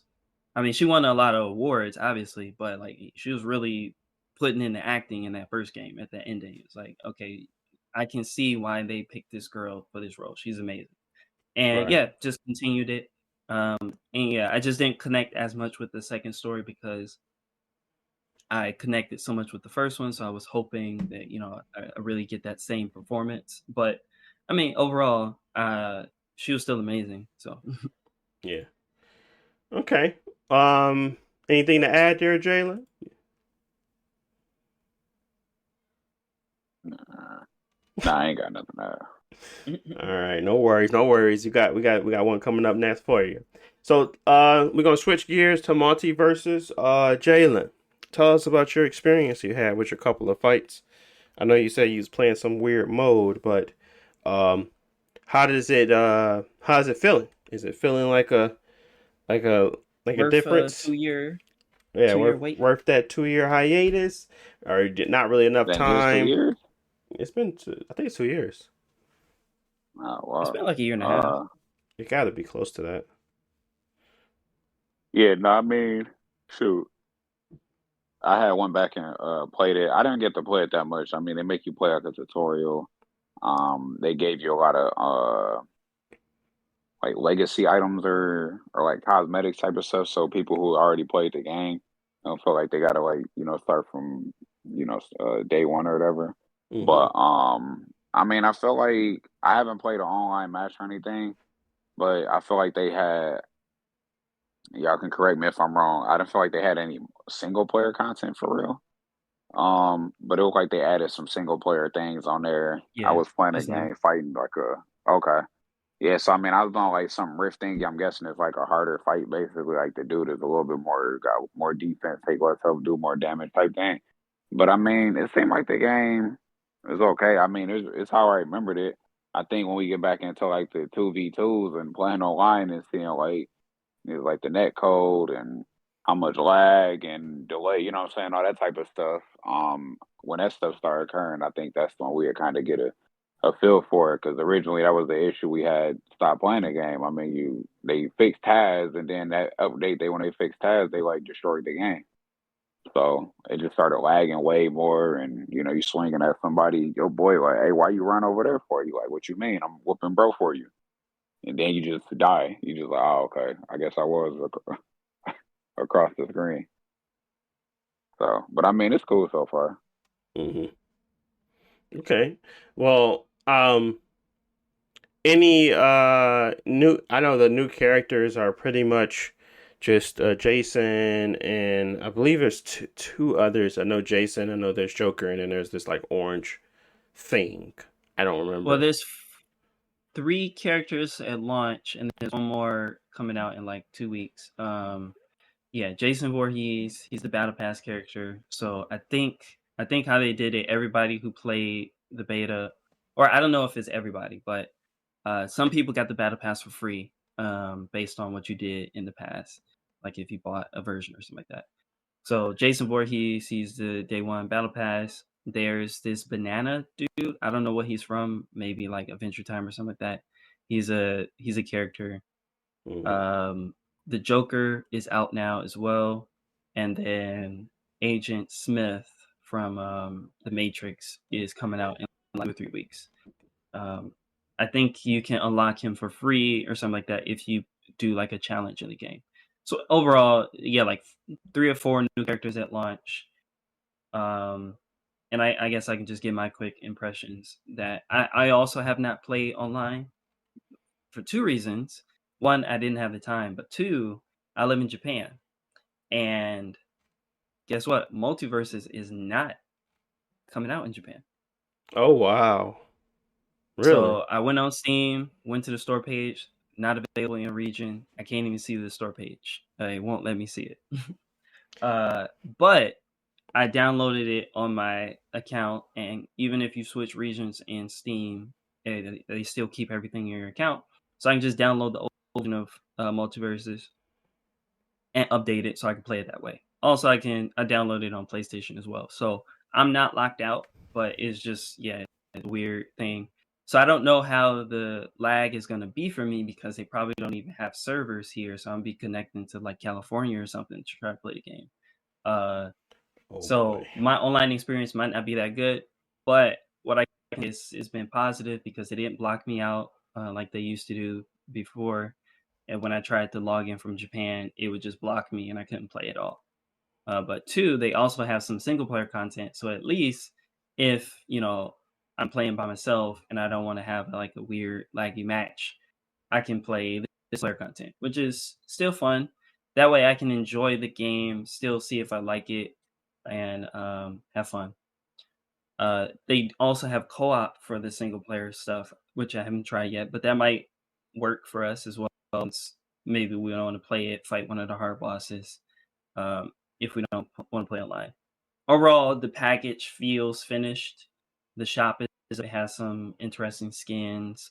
It has like the for you section where it's like, oh, you own LeBron James, and uh, you own like some other cosmetics from LeBron James. So we're gonna give you a discounted package that has a couple cosmetics uh, at a discounted price because you already have some of it. And so it's kind of doing that type of thing, Mm. which is good for people who want to spend money on the game. It's gonna get spend their dollars. The single player content seems cool, like little challenges, and they also have like a gym upgrade system. If you're playing the single player stuff, it'll give you more gems. You can buff your character. Overall, it feels good. And playing it, it felt weird a little bit. I think they made the game a little bit slower. So I don't know if I will say it's gonna be my favorite Smash type game, but the overall package being free to play feels very good. So I think that people who do play it will probably stick around because they removed all the How barriers of long entry will we and the be game caught in feels good. Uh, Other than balance, if the game is unbalanced, then people might not play it. But Mm. so far, I'm liking it. Okay. Well, that's good. I'm hoping for balance changes, and I'm hoping for great netcode. I felt like Multiverses was already there. I feel like there is a lot of value in the um uh wait.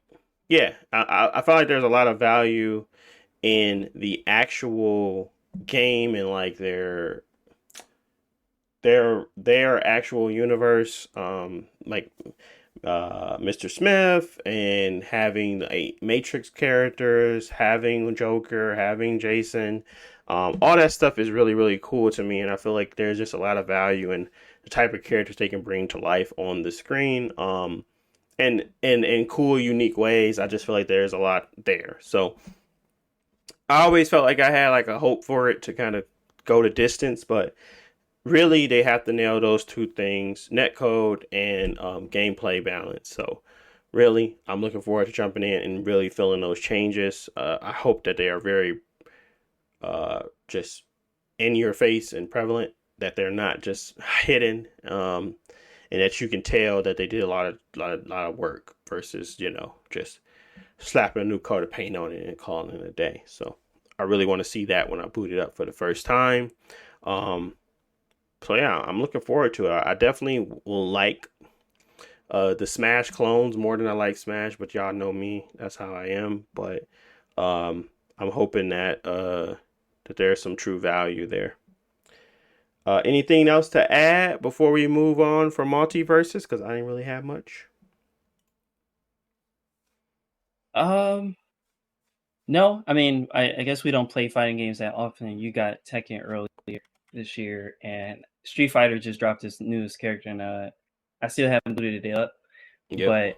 But do y'all think that multiverses versus a traditional fighter, like why do you think you personally have an interest in one or the other? Because like I feel like I like Uh, Street Fighter a lot. It feels very fun, but I feel like I have to mentally and physically prepare before every match, and that's like tiring. Whereas like multiverses, I well, kind of yeah, can yeah. like just jump in. It's 2v2. Jalen make up a lot of the room for me to be trash. And if we got good plays, we get good plays. If we don't, we don't. I think it's less stressful when you have somebody that you could just partner up with. Um, that 2v2 is really the selling point for me. If it was 1v1s, I probably wouldn't play it as much. But if I get better, I can help the team get better. So it's an aspect of it that is collaboration that's there versus even if I'm playing with just you and me, if Jalen or can't is not available, or if we all on at the same time and y'all playing together and I'm just playing alone, I have value in fighting people because once I get back with someone, I can add more to the team. So that's the only reason for me. But you, Jalen, why you not hopping on Tekken? Now, like you said, them one-on-one fighting games get stressful with the small windows of timing. Continue the combos. You got some of the lag going on. You don't know who you're playing against. People start doing stuff. You be in juggle. They just become a stressful environment versus, like Deontay said, if you got like some 2v2, it's a little lackadaisical, and you can have fun and stuff instead of just watching yourself getting scraped.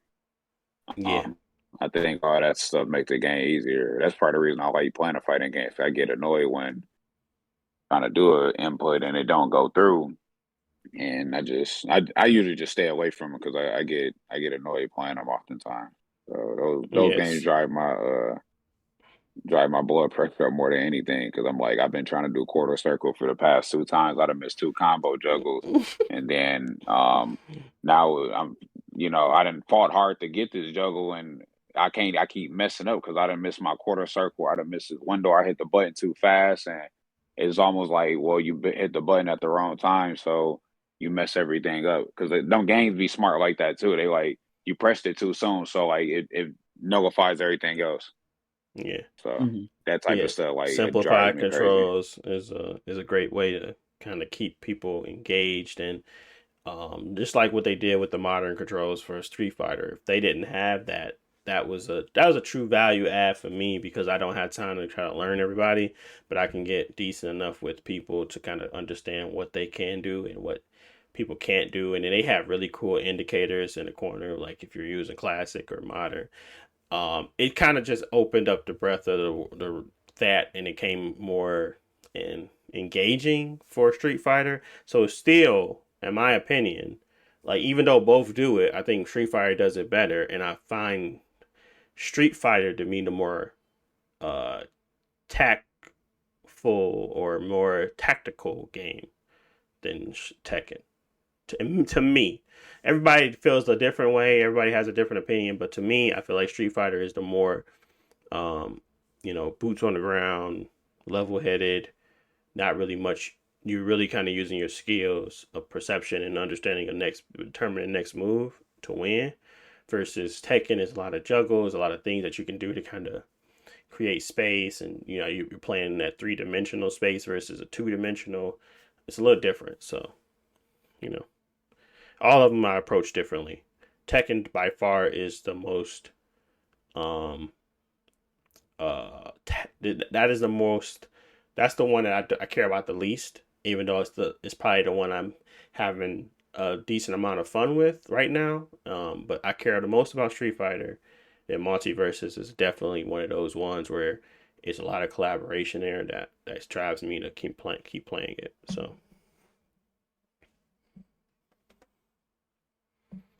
anything else? Nope. We Cool, gotta get some cool. matches in. Yep. Gotta get them reps in. We got time for one more, and I think I want to skip to Destiny 2. And that's the one where we're talking about the final shape. Destin Legary put up a really good, hands-on first impressions of Flying the enemies. final shape. It's been 10 years. And in his opinion, it ain't hitting for nothing. I mean, I ain't trying to, sum up his words, but it's not where he thought it'd be. But he loved and valued a lot of the changes, but he did not enjoy the story beats. There is the level of how far will you go to save the people you love trope type of situation where the traveler and the witness is going to allow people to reshape their reality and bring people back, and they might take over Zavala, and he might turn on the Guardians or whatever. But I don't want to make it like that nuance. I don't want to make it that lazy. But what I can say is that I know Destiny, right? And I know Destiny well enough that they're not going to be able to tell that type of intricate story in the type of realm and space that they do their gaming and stuff in a good Not way. with that type of gameplay. No, not with that type of gameplay. So I know, based off what he said right there, the type of story you're trying to tell and the type of gameplay you're going to get, that is never going to be a match made in heaven. So what what I took from his hands-on experience was simply they tried, but this gameplay has and always will be the issue trying to tell a great story. The gameplay and the stories beats are really hard and difficult. And I get that they did it before with Halo. It just feels like the loop of the MMO format has bogged them down too much and too drastically, to the point where even if it was conceptually a great story over the course of the last 10 years, the story, the gameplay that comes along with it and the way that it is presented causes causes way too many branches for the player to, one, get unfocused, or two, to become uninterested. And that is a problem. So from his words, I'm not trying to, like I said, you go read it. I think it's a really great write-up. It tells a lot about the state of a player that has been playing this game for a long time. I think Destin has been one of those people that has been championing this game for a very long time. He's played it through all the ups and downs. It was a point where we had to get off the bandwagon, of course, but he stuck around, and there is now a final payoff. But it's just it really is a tough request to meet expectations on this. It really is. I love the way that Destiny 2 plays. I don't want them to change it, but I also don't find it enjoyable anymore. So how do you solve the problem of that? What does that mean? What does that mean where you have created a level of gameplay that can't be critiqued, but nobody wants to play it? I don't know. I think What you mean? They got flying enemies on there now. What does that do for the game? Flying enemies. They got they got What a does that do different for the type of game? enemy, bro. You see? What you talking about? You act like Shanks weren't always flying around you. Yeah, but they actually got winged flying enemies, bro. People was like, this game been out for 10 years. Y'all finally get some flying enemies. Oh, so that's swag. That's sweet. That's sweet. You gotta get to shoot up in the air. I don't know, man. I thought that was amazing. I seen a clip of it. I saw the first before I even went to the comments. I said, "Damn, they got a new enemy. They flying." Okay, let me look up. They caught my Uh, attention to it, but I ain't even gonna lie to you.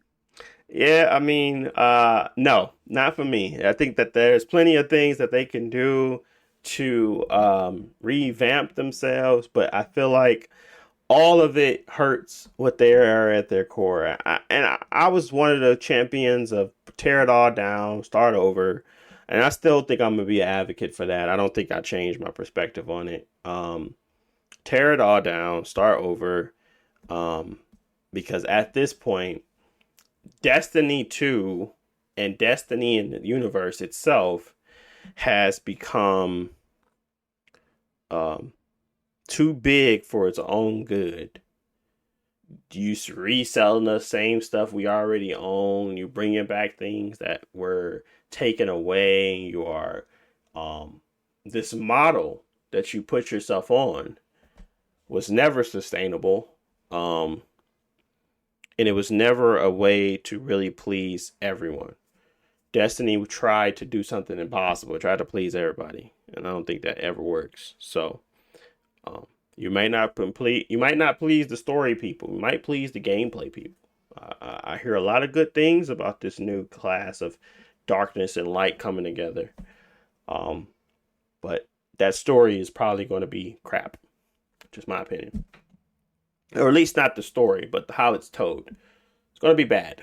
There's a lot of places that he was talking about in the story, in his recap, that, they blocked progression, had to do a lot of puzzles, and it wasn't really that fun and enjoyable, but it kind of slowed you down from progressing the story. There was certain things you had to do for buffing characters and buffing, which they can fix, buffing yourself using these new specials that you couldn't use because you don't have this certain buff on. So they can fix that stuff, but it felt like he was tired. You can sense someone's tired of a certain thing by just a tone or the way you're reading or how they write it. I think he's tired of the game. I don't know.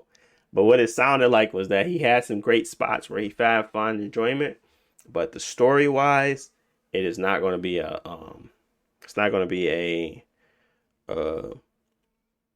is not going to be a universal thing where everybody enjoys it. Hopefully some people do. I don't really want to see Destiny go away. I want to see it be revamped. I want them to care about PvP. I want them to kind of break off the PvP if they could. I would love to have a Crucible-esque free-to-play game where we just can play the Crucible and we level up and go through that as a grunt and you're becoming a guardian or whatever. I don't care how you sell it. I just want something that I don't want the whole experience anymore. I want a focused experience.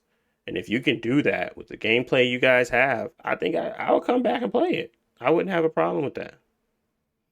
But I just can't take everything you want to throw at me. And I guess I'm adding in my own opinions again. So I pass to my esteemed panel. What do y'all think about Final Shape? If you've seen anything, Destiny State, thoughts on what I just stated, go ahead.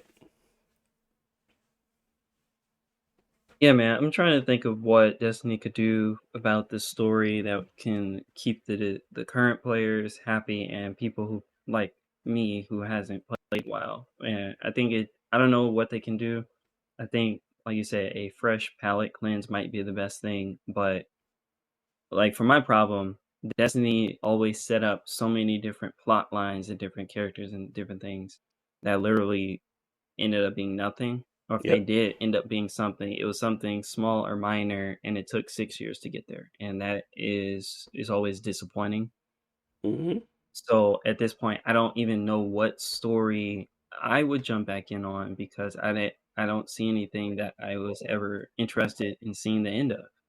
So it would have Yeah. to be a new story, and I kind of feel like there needs to be some sort of distance from the current Destiny. Like, this is 500 years in the future, or it's a different place, or Yes. you're playing as a guardian who was lost in the darkness or something like that. The lost So ages, the golden age when they don't talk about it.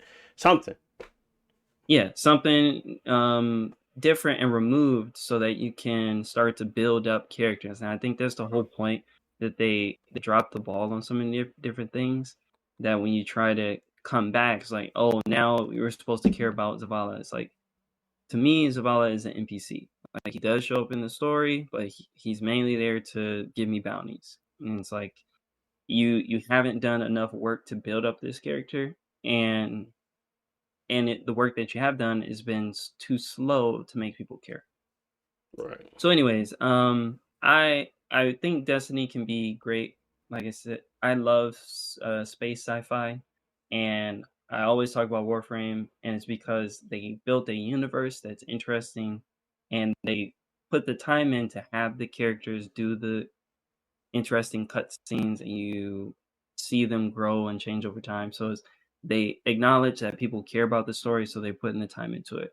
But the only thing that works in their favor, I guess, for that is that they keep this story kind of isolated, where you don't have to worry about telling the story during the middle of a nightfall or during the middle of a raid, because the story is over here in its own place. You can do it at your own time. It doesn't block your progression or whatever. Uh, so people who just want the gameplay, or in Destiny's case, if you only want to play the Nightfall and get your loot and whatever, you ain't got to worry about the story. Um, but I don't know. Destiny is a whole thing. I think um, it's a victim of its own success, that it got so big so fast, Yep. that they got to keep thinking about how to make money, how to keep people interested in it, and they got to make decisions like, cutting out half the game and then bringing it back 6 years later. That might have made sense at the time that they made that decision. It was absolutely not a good idea for the long term health of the game. Nope. Yeah. So yeah, I don't know. I think amazing, talented people there. They got the people who do the work. It's clear, but I think they just need something new. So that's why I was looking forward to Marathon. I don't know if that's ever going to actually show up, or when. Mm-hmm. But Marathon could have been a place where it's a new palette, new canvas for them to paint on, and they don't have the same baggage they have with Destiny. Because I think Destiny at this point, it is what it is. Don't know if it will ever change. So, don't know. Yeah. Anything to add, Jalen, in regards to the final shape? And aside from them flying enemies, man, I ain't got nothing to add. You enjoyed I those don't. flying enemies? Y'all said a lot of the same things and stuff that I feel like I honestly don't got a solution for Destiny, nor do I want to have a solution for them at this point.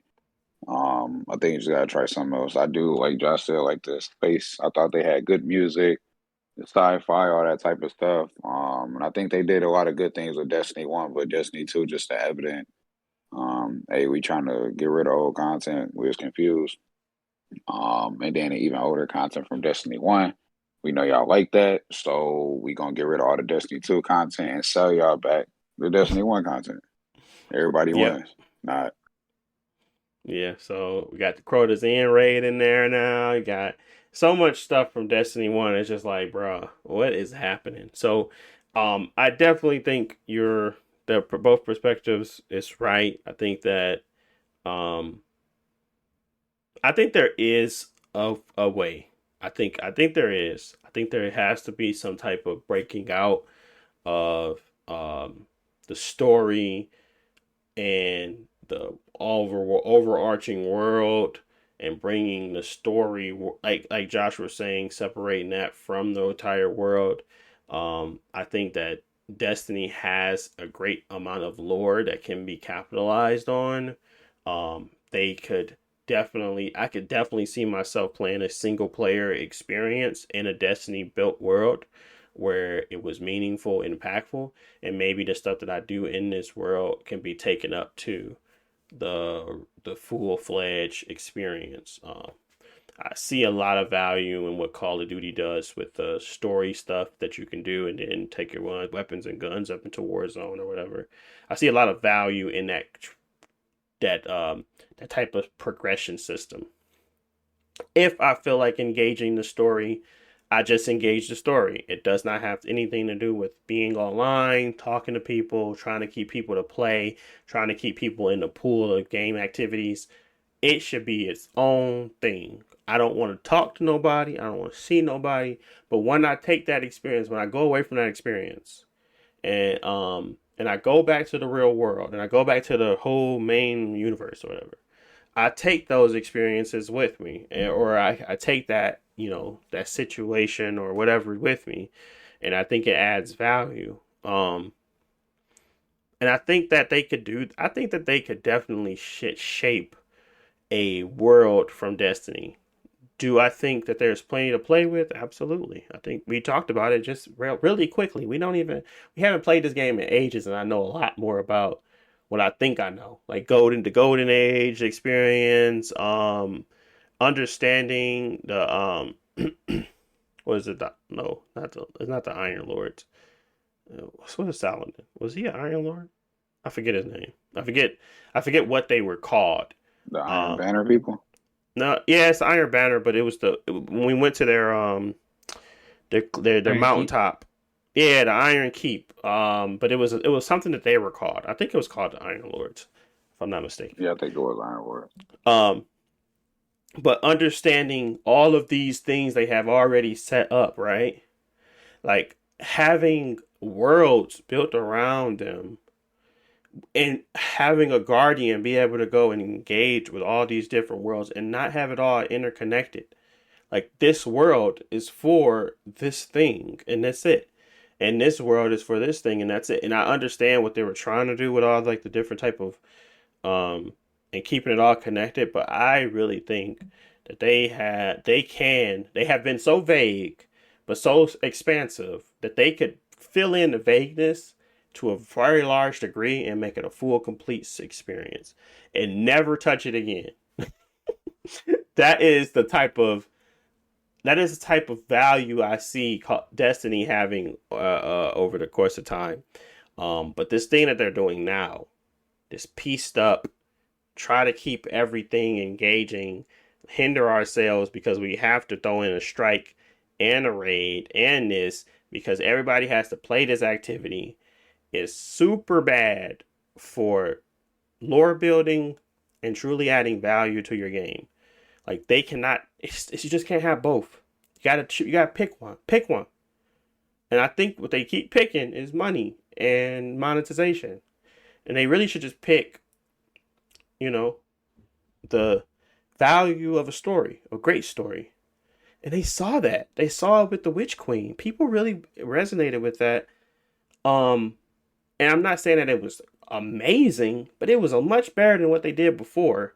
So lean into that. Don't lean back into monetization, lack of a story, and, piecemealing. That's just not what you do. I think they had a final strike ground that worked for a lot of people. Did it work for me? No. But that's not, they can never please me anymore. Like at this point, I'm really just full-fledged, full steam ahead, tear this sucker down, rebuild. I don't really want anything to do with all of your stupid currencies and all your stupid planets that don't matter, and that you could take away whole Mars and all of this content and it doesn't impact anybody. Nobody knows what really happened there. Like all that crap, go. You can go with it. But the stuff that's really truly meaningful, Rasputin, I really resonated with like the whole AI thing and having them trying to protect them. It was just so much that they could have done so much with, and it felt like it was a slap in the face every time it went nowhere. So what I want is true value from a great story that I know that they can do. And I don't want it with everything else. That's why I said I want the Crucible alone, I want my story alone, then make this big universe or whatever you want that to be, the interconnector. Make that their war zone. Everything else, everything make that big expansive thing that you want everybody interconnected with. Do a Helldivers thing. Like, you can do it. You can do it. There is plenty of ways that have shown you that it's smarter to provide people experiences that actually are engaging and fun, and then have our little stuff on the side. Like, whatever. They know what they got to do. I think right now they just they stuck in a hard place, and I won't engage it until I know that they out to clear that. So if it's not Destiny, whatever. But I just know that in my heart of hearts, I would pick it up in a heartbeat if they showed me that they actually cared about the value of a great story, the value of separation, the value of the player's time. I don't think that's happening, so I'm leaving it at that. But we are almost out of time. Anything last thoughts before we get up out of here? Because we're at the mark. Anything for the good of the people? Nothing? All right, cool. No, hop on Multiversus. Let's get some meteor smashes in. Smashes. Get some memes. Okay. Yeah, but Multiversus is the game for the rest of the week. We'll see y'all later. All right. Well, leave it at that. I want to thank you guys for listening. As always, if you got to this part, you're the real OG. I want to thank you guys, as always, for... What? Did I repeat myself? I did. Thank you for listening. Thank you for enjoying the content. Thank you for sharing. Thank you for liking. Thank you for listening. When you get to this part, I always appreciate it because you listen to us for an hour and 55 minutes talk about stuff that you may or may not be interested in, but we're going to give it to you. So I appreciate it. Thank you. And we will talk to you all next week. We're going to have more topics, more things to discuss. And sooner than later, we're going to be talking about that Xbox showcase that Jalen's going to watch with me again. That's because that's going to be his second showcase he's watching. Sunday. Mark your calendars, Jalen. It's time. But all right, guys. Thank you guys for listening. And we will talk to y'all next time. Peace.